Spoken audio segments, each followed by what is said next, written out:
तो बच्चों कल हमने नया चैप्टर शुरू किया था जिसका नाम था वाटर। हमने पार्ट 1 कल पढ़ लिया था जिसमें हमने वाटर साइकिल के बारे में पढ़ा था और देखा था कि वर्ल्ड के मैप में कौन सी रिवर कहाँ है। तो आज हम इसका पार्ट 2 पढ़ेंगे जिसमें कि आपका सब टॉपिक है डिस्ट्रीब्यूशन ऑफ वाटर बॉडीज़, कि जितने भी वाटर बॉडीज़ हैं, वाटर बॉडीज़ हम कहते हैं ओशंस को, रिवर्स को, लेक्स को, पॉन्ड्स को, इन सब को हम कहते हैं वाटर बॉडीज़।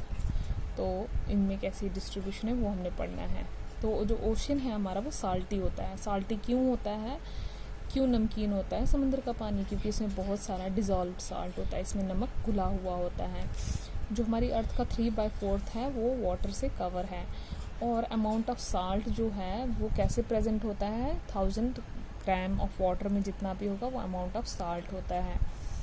तो जो ओशन है उसमें 97.3% सलीन वाटर होता है। नमकीन पानी देखो कितने परसेंट होता है, 100 में से 97.3% तो सलीन वाटर ही होता है, मीन्स वो पीने के लायक नहीं होता है। और सबसे ज़्यादा फ्रेश वाटर जो है वो आइस कैप्स में होता है, ग्लेशियर्स में होता है 0.20%। और सबसे कम फ्रेश वाटर होता है रिवर्स में 0.0001%। और मार्च 22 को एज वर्ल्ड वाटर डे के रूप में मनाया जाता है। तो उसके बाद है आपका ओशन सर्कुलेशन। तो कहते हैं कि जैसे पॉन्ड्स या लेक्स को हम देखें वहाँ का पानी रुका हुआ होता है, लेकिन इसके मुकाबले जो ओशन होता है इसका पानी जो है वो आहिस्ता आहिस्ता मूव करता ही रहता है, वो हमेशा मूवमेंट में होता है। समुद्र का पानी जो है वो मूव ही करता रहता है, लेकिन कभी कभार ये मूवमेंट भी फास्ट हो जाती है। और इस मूवमेंट को पहले हम पढ़ेंगे 3 हिस्सों में डिवाइड किया गया है। पहली मूवमेंट को वेव्स कहते हैं, दूसरे को टाइड्स कहते हैं और थर्ड को करंट्स कहते हैं। तो वेव्स जो है, वेव्स क्या होती है, it is formed by wind. जो समुद्र की लहरें होती हैं उसे वेव्स बोलते हैं और ये हवा की वजह से बनती हैं। जब हवा तेज़ चलती है तो इसमें जो समुद्र की लहरें में कुछ लहरें ऊपर की तरफ उठती हैं जिसे हम वेव्स बोलते हैं। जैसे सपोज अगर आपने बॉल वहाँ बीच पे फेंकी है तो अगर समुद्र की लहर है तो वो वापस आ जाती है उससे, तो उसे हम वेव्स कहते हैं। और जो वेव्स हैं वो स्लो मोशन में होती हैं, वो कोई नुकसान नहीं करती हैं। इसके मुकाबले यही वेव जब आंधी आती है, जब बहुत ज़्यादा तेज़ विंड चलती है हाई स्पीड में, जब हवा चलती है तो ये वेव्स काफ़ी ऊपर उठती हैं और इससे काफ़ी डिस्ट्रक्शन होती है जिसे हम टाइड्स कहते हैं।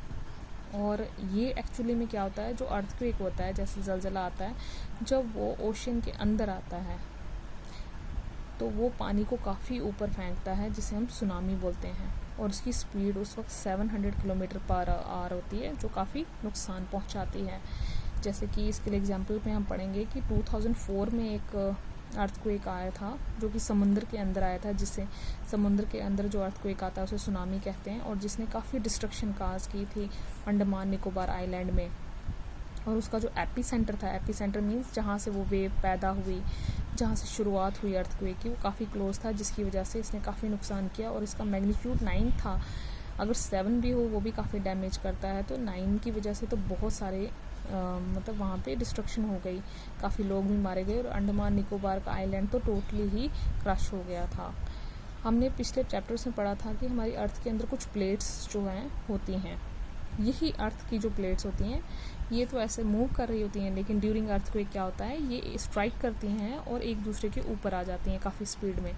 तब इनकी स्पीड 800 किलोमीटर पर आवर हो जाती है, जो कि एक एरोप्लेन की स्पीड होती है, जो कि डिस्ट्रक्शन काज करती है।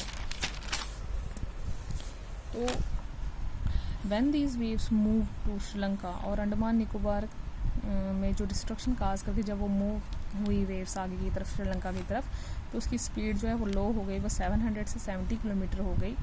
तो इन इंडिया में आंध्र प्रदेश, तमिलनाडु, केरला और पौंडीचेरी और अंडमान निकोबार आइलैंड जो है ये इससे इफ़ेक्ट हुआ। ठीक है, आगे हम कल पढ़ेंगे।